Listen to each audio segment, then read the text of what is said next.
Ang pambansang hobby nga raw ng sangkatitahan, yung simple lang pero siguradong hahangaan. Hindi na lang keychain ang kanyang likhain, pati mga damit kaya nang tahiin. Ang mga crochet lovers may meetup, puro paggagansilyo ang ganap. Pinuntahan ng iba't ibang edad, ipinagmamalaki ang gawang kalidad. Mula sa isang mahilig sa hobby, tila mga sinulid na nagtagpi-tagpi, ngayon ay isa ng community. In the Philippines lang kasi nag-iisa pa lang ako noon, which is 2011. 2015 na nag-start akong nag-aya ng mga friends para mabuo siya as group. Ngayon, nilagyan ko siya ng S kasi dumami kami. Kaya tawag sa kanya is Crochet Lovers in the Philippines. Kulang naman ito, may turo sa mga kabataan, sa ibang mga tao, yung kung ano yung kasayahan na nakikita namin dito as hobby. We taught crochet dun sa mga affiliated ng mga NGOs, right? Yung mga nasa rehab, you know, getting back to the community. Yun yung ginawa namin. We also did some outreach sa Cabella, so, sa mga public hospitals para sa mga preemies. We made booties and beanies. Kaya hindi mawawala sa event, pabilisang maghabi sa mga present. Sa loob ng 2 oras, maggagansilyo. Ang pinakamaraming squares ang siyang panalo. Huwag kang mang-istorbo kung ayaw mong matahi ang bibig mo. Ang contest na ito ay may dare. Ang mga maiipon na granny square, gagawing fashion na rare. Same day tahi, kaya ready to wear. Yan ang ating abangan mamaya. Kaya tayo'y maglilibot muna. Ang stuffed toys na very cutesy. Mula sa sikap at sining ni Mary. One day, meron akong gustong gawin na certain character or certain design na hindi ko siya mahanap online. Wala akong mahanap. So, nag-decide ako na, sige, gagawa na lang ako ng sarili ko.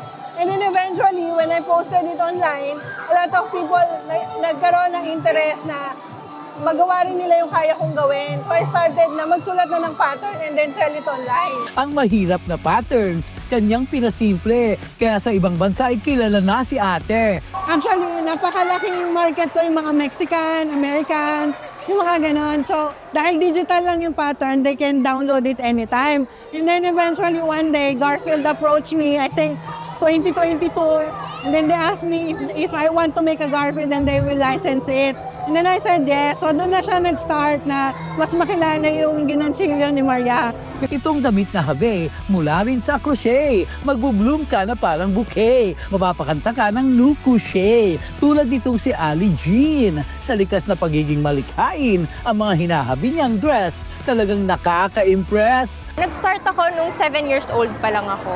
7 years old. Actually, tinuruan lang ako nung kapitbahay namin. Nung time kasi na yun, wala pang internet, wala pang social media.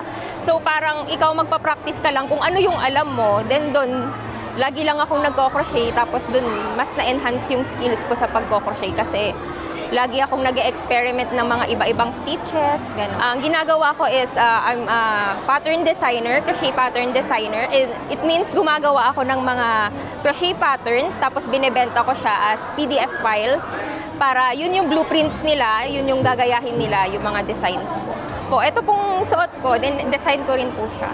Pang runway ang dating, pang international na ang fitting. Inconsistent ako. Kahit walang pumapansin sa mga post ko noon, walang nagla-like. Post lang ako ng post sa social media ng mga gawa ko. And kaka-post ko, nakilala internationally yung gawa ko. Ang dami na rin sa runway na gumagawa ng crochet outfits ngayon, iba-iba. Kaya hindi na nakakataka, ang mga bagets ay idol siya. Tulad ng 12-year-old na si Yumi. Dito ay youngest mananahi. Nakikita ko po sa TikTok pag nag-i-scroll ako or nanonood po ako. Tapos na-curious po ako kung mahirap po ba siya gawin. So nagpabili po ako kay mami ng starter kit. Tapos doon na po siya nagsimula din. Hanggang sa magtuloy-tuloy po siya hanggang ngayon. Na how I wish, marunong ako. Bali, nung sinabi niya, Mami, gusto kong mag-crochet, bili mo ako sa... Sige, tingnan na, bibilang kita. And, actually, itong suot niya is siya gumawa. So, sabi ko sa kanya, na kung gusto mo talaga yan, sige, support kita. Kasi hindi rin naman niya napapabayaan yung school niya. At dahil suportado ang kanyang daughter, si Mami ang tatawaging Stitch Mother. Heto na ang highlight, sa pagandahan magpa-fight. Lahat ay give na give sa pagrampa. Proud ang designers nila. O ha, pak na pak ang chikiting. Si ate ay parang diretso na sa wedding. Dalagang Filipina. Sa paglakad ay slay. Mula sa pabilisan, rarampang kagandahan. Ang hinihintay ng lahat, ang damit na on the spot. O lagot, parang hindi minadali. Salamat sa mga naghabi.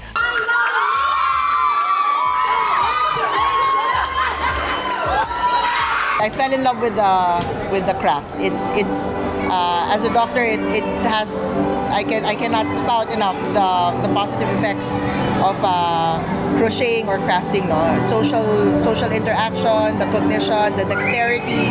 So parang sobrang for me it was good. I joined this program because of Miss Gertie's vision, and we wanna make her vision.